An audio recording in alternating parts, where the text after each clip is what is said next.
Okay, the first step to replacing this column is going to be, for me, removing the gutter. Because I'm going to have to reattach it to the new one. I want to save all the pieces. Then I'm going to remove the bottom decorative surround. But there is so many bugs. This is why it needs to be replaced. It is completely infested. So now I'm going to jack up the roof using an automotive jack and a 4x4. If you have a bottle jack, I would recommend using that. But I had an automotive jack, it worked fine. There's not a lot of weight because my roof doesn't protrude very much, so the pole wasn't bearing a lot of the weight. So I could use this. But if your roof protrudes more, I would use a bottle jack and then use a 3-foot piece on top of that 4x4. So I jacked it up. Now the bottom of the post is unsecured. And I looked and I couldn't find a screw holding it in up there. So I just started wiggling it around like a loose tooth. And eventually it gave way. It was held in with one screw on the hardy board, as you see it give way there. So that's the bottom of it after years of ants eating away. So now I'm going to drill a 5/8 inch hole about 6 inches deep into the concrete so I can set a concrete anchor and a bracket that will keep the new post off the concrete, which will extend the life of it, keep it dry, and keep those bugs away from it. Now we're putting in a screened-in patio, so I'll do the decorative stuff once I finish the screened-in patio. But for now, I'm getting the anchors all set and everything ready to go for the post. Okay, so next I'm going to set the base in place, then take a 5/8 inch or a 1/2 inch concrete anchor and start hammering that into the hole you just drilled. You want to make sure the nut of that anchor is near the top so you can hammer it down as far as possible, and then the washer is under the nut, so then you'll tighten that up, and that's what's going to hold that base in place.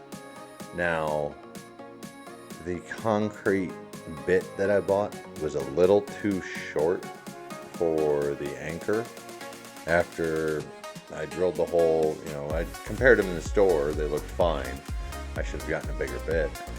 But so what I did was I drilled out a little piece of the bottom of the post so that that remaining top part would fit into the post. And then I just screwed in the post like normal and set it in place, no big deal. Just adjust fire. So then you're going to tighten it down to the concrete. And now I'm measuring to see, all right, how far does that base actually stick up above the concrete? Because I've got the new post laying on top of the old one. And I'm going to mark where the new post's dimensions are, as opposed to measuring it. This is giving me like how high it actually is. And then I'm going to take the dimension that I think it was like 2 inches offset from the base of the new post, and I'm going to draw lines, and those new lines will be my cut lines.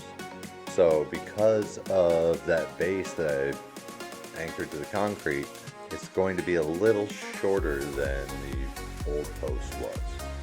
I'm just using my circular saw. I'm going to make 4 cuts on each side.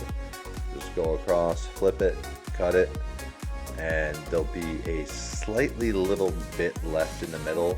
If you just hit it with a hammer or push down on it, it'll snap, or twist it actually, and it'll be good to go. So now that that's cut, the base is set. Now it's time to lift that heavy post into place. If you have a friend, now would be a good time to ask them for help, or a spouse or an older child. I didn't have any of them at this point. My neighbors were all out of town. My wife was out of town, the kids were at grandma's, so it was just me. So I set it in the base, and I go to push it up, and it's a little bit of a tight fit. I think the jack dropped just a little bit, because it was like a 1/4 inch that I had to go up to be able to fit it in. So I jacked it up a little, or I was going to jack it up a little bit, and I'm like, wait, if I jack it up, it's gonna fall. So some acrobatics here, and push it into place, and it's good. Just line it up with the base, and then I'm going to have to lower the jack to put the weight of the roof on there to hold it in place. So more acrobatics. So if you're flexible, it helps. Just lower it down, and then you can remove the 4x4 and continue on. I used my iPhone to make sure it was level, which the iPhone's pretty accurate. I didn't want to walk all the way to the garage. And then I'm just gonna screw it into the base here. I'm using 3-inch wood screws and 4 on each side. So the weight of the roof's holding the top part down. Otherwise I would have screwed it, but I'm putting in the screen and porch.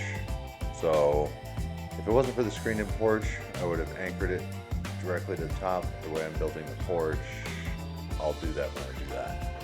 So, but here's the finished product.